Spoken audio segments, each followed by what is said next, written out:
Ya, usho mamani. Le milomo le okuculwa ngayo emasontweni, okukholwa ngayo.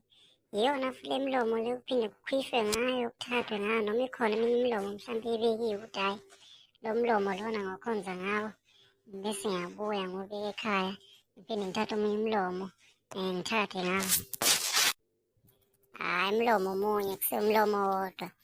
Angiboni ukuthi ngaba ney'pele zemilomo. Angeke sazi phela mhlawumbe khona imilomo ebekiwe ukuthi lo ubekele ukuthi uzosonta ngawo lo. Lona okhwifa. Uyacabanga nje kuthiwa umKrestu. Kunomuntu mhlawumbe ofuna umthumelela ngelumbu.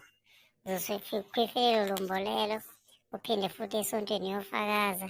Noma mhlawumbe ucula ngawo lo mlomo futhi.